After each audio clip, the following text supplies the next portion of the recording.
Bonsoir à vous très chers téléspectateurs de Cœur d'Afrique et bienvenue à suivre cette nouvelle livraison de l'actualité. Nous allons revenir sur ce sujet qui fait la une d'ailleurs en République démocratique du Congo, qui est ce nouvel accord de paix qui sera signé, qui a été paraphé d'ailleurs par les techniciens congolais et les techniciens rwandais sous la médiation des États-Unis. Un accord qui sera signé le 27 juin prochain, mais déjà le projet d'accord qui est aujourd'hui critiqué sur la scène politique en République démocratique du Congo. Autant de réactions qui sont ressorties et autant de questions qui se posent, notamment savoir est-ce que la République démocratique du Congo est avantagée dans cet accord? Est-ce que la République démocratique du Congo va trouver enfin une issue pour la crise sécuritaire en République démocratique du Congo? Est-ce que le Rwanda va respecter cet accord? Eh bien, cet accord répond vraiment à la demande de la population qui est le retour définitif de la sécurité dans l'est de la République démocratique du Congo. D'ailleurs, avant de commencer, avant d'y aller, avant d'essayer un peu de répondre à toutes ces questions que je venais d'évoquer tantôt, je vais d'abord vous proposer de suivre quelques réactions. Déjà, on a la réaction de Denis Mukwege, l'opposant aussi congolais, qui a estimé que cet accord, en tout cas, ne répondait pas vraiment aux besoins de la population congolaise, que cet accord était flou. Et puis cette affaire d'un accord flou a été répétée par plusieurs officiels. Mais ici, je vais vous proposer d'abord de suivre Monsieur Epenge, lui qui est le porte-parole de l'AMOCA, donc le parti de Martin Fayulu, qui a réagi aussi. Et après la réaction de l'AMOCA, nous reviendrons pour essayer un peu de décortiquer les sujets. Donc, je vais vous proposer de suivre cette vidéo. La coalition d'opposition, la MOCA, apprécie à sa juste valeur l'implication, l'engagement du gouvernement américain à aider le Congo à mettre fin à la crise qui déchire ses enfants et son territoire depuis 3 décennies. L'accord des principes tel que signé aux États-Unis dans sa phase préliminaire contient des faiblesses, mais aussi des points forts.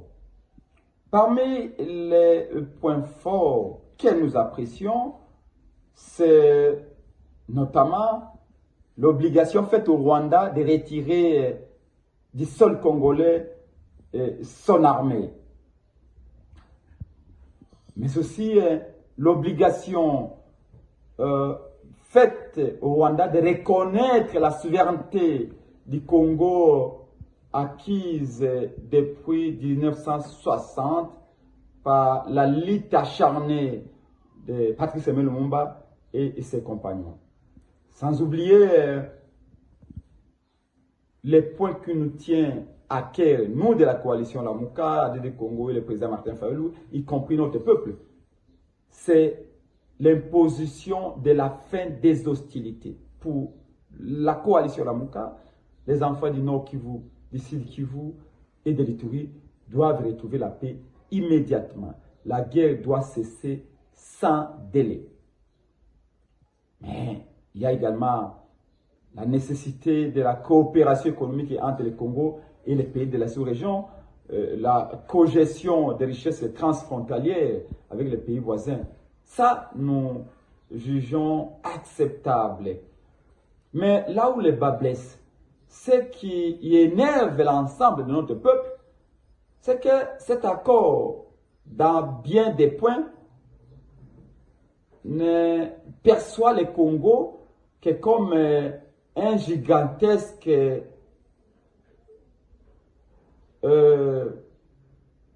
trou rempli de minerais, une mine à ciel ouvert où l'on viendra puiser toutes sortes de minerais stratégiques pour approvisionner les industries minières rwandaises. Mais aussi cet accord semble donner au Rwanda un droit de regard sur la manière dont nous, Congolais, nous devons gérer nos ressources minières à l'interne. C'est inacceptable. Mais aussi, nous ne comprenons pas pourquoi aucun point dans cet accord, quoique préliminaire, ne rappelle au Rwanda les dégâts qu'il a commis chez nous, et voire même ne demande au Rwanda de présenter des excuses pour les 30 ans de guerre imposées au Congo, plus de 6 millions de morts parmi les Congolais, et aussi les chaos que ça a engendré. Nous pensons que ce rappel historique mettrait le Rwanda face à ses responsabilités et empêcherait à Paul Kagame de récidiver. Parce que vous savez que l'accord cadre d'Addis Abeba faisait également les obligations aux uns et aux autres. Mais ça n'a pas été respecté. Donc rien ne nous met à l'abri tant qu'on n'aura pas mis le Rwanda face à ses responsabilités. Rappelez, c'est un devoir de mémoire, rappeler au Rwanda les dégâts commis au Congo pour qu'il ne répète pas. C'est lui qui ne sait pas d'où il vient, c'est lui qui ne sait pas respecter l'histoire ou la rappeler, est condamné à la répéter. Et les Congolais ne sont plus prêts à revivre l'histoire tragique à l'est du pays. Alors, si vous avez très bien suivi, c'était Monsieur Pengé qui est le porte-parole de Lamuka. Je ne vais pas rester seulement sur la réaction de Lamuka, mais je vais prendre toutes les réactions au même moment. Alors, déjà, ce qu'il faut savoir, c'est que l'accord comporte 5 traits que j'ai d'ailleurs énumérés dans l'émission passée. Je vous ai expliqué sur les points qui ont été paraphés par les techniciens rwandais, les techniciens congolais qui ont concocté un travail pendant 3 jours sous la médiation des États-Unis avec le soutien également du Qatar. Je ne peux pas manquer de les citer. Alors, qu'est-ce qui s'est passé? C'est que dans cet accord, il y a l'affaire là des CONOPS. Dans cet accord, il y a le retrait des troupes rwandaises en République démocratique du Congo. Si dans cet accord, il y a aussi la coopération économique, mais également dans cet accord, l'on demande à la République démocratique du Congo de désarmer, désengager donc les programmes PDDRCS, tous les groupes armés présents en République démocratique du Congo. Déjà, ce que beaucoup sont en train d'acclamer, déjà c'est le premier trait de l'accord qui demande au Rwanda de retirer sans condition toutes ses troupes du sol congolais, donc d'arrêter son activisme en République démocratique du Congo et de respecter l'intégrité territoriale de la République démocratique du Congo. Ça déjà c'est un point que tous les Congolais en tout cas attendaient de cet accord. En tout cas c'est un point que tout le monde est en train d'applaudir. Et d'ailleurs c'est pas la première fois qu'on demande au Rwanda de retirer ses troupes. Je me souviens même les Nations Unies avaient demandé quand il y avait des rapports sécuritaires qui démontraient qu'il y avait vraiment la présence des militaires rwandais à l'est de la République démocratique du Congo. En tout cas des appels au Rwanda à retirer ses troupes ont déjà été lancés. Mais est-ce que cette fois ce sera la bonne? C'est la bonne question à se poser. Est-ce que le Rwanda va vraiment respecter ces termes d'accord et retirer toutes ses troupes du sol congolais et de respecter l'intégrité territoriale de la République démocratique du Congo? Ça c'est un point d'interrogation parce que déjà ce qu'il faut savoir c'est que l'accord qui est en train d'être concocté entre la RDC et le Rwanda, mais également sous la médiation de Washington et le soutien du Qatar, c'est un accord sous pression. Ce sont les États-Unis qui sont en train de mettre pression pour que cet accord puisse avancer très vite. Parce que les États-Unis ont des projets en République démocratique du Congo, des projets miniers, on le sait très bien.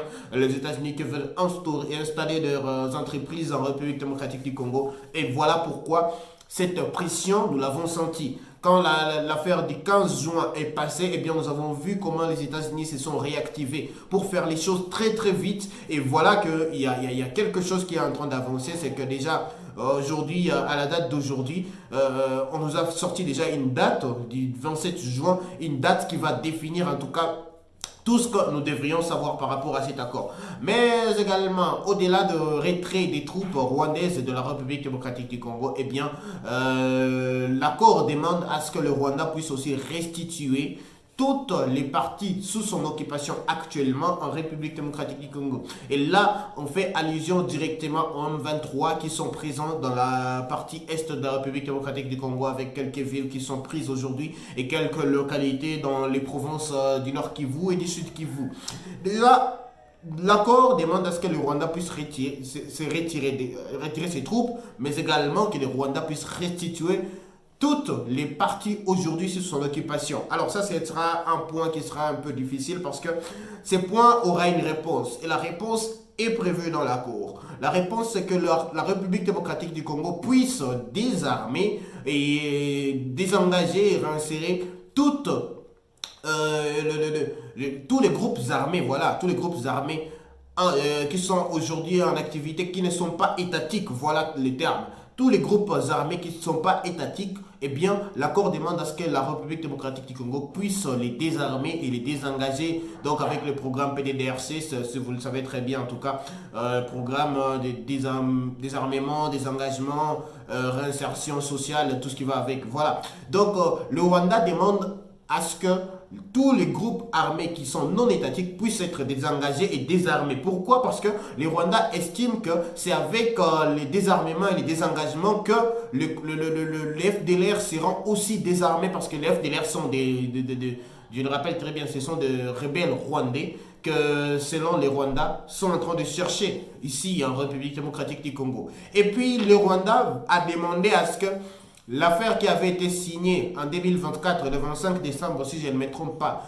le CONOPS qui avait été signé, le CONOPS, donc c'était un projet qui demandait à ce qu'il y ait une coopération militaire entre la RDC et le Rwanda pour traquer les FDLR sur les sols congolais. Donc voilà. Le Rwanda veut relancer aussi les CONOPS qui avaient été signés entre les deux parties, mais également le point le plus essentiel maintenant, c'est que il y ait une coopération sur les minerais congolais entre la RDC et le Rwanda. C'est là que les choses sont en train de clocher. C'est là que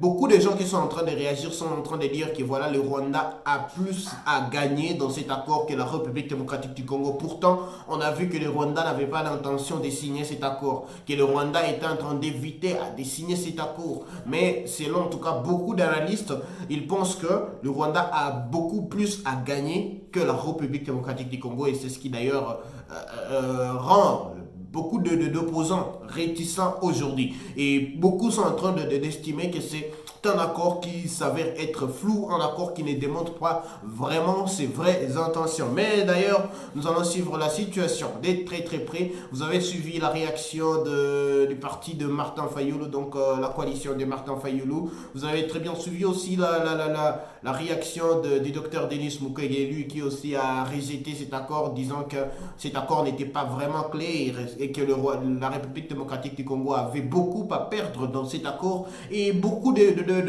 gens ont réagi disant que la RDC était dans une mauvaise posture, mais pas vraiment. La RDC n'est pas dans une mauvaise posture dans le cadre de cet accord, mais la mauvaise posture serait si et seulement si les termes de l'accord ne sont pas respectés, si et seulement si pour une énième fois le Rwanda ne puisse pas retirer ses troupes de la République démocratique du Congo, pour une énième fois que le Rwanda ne puisse pas restituer toutes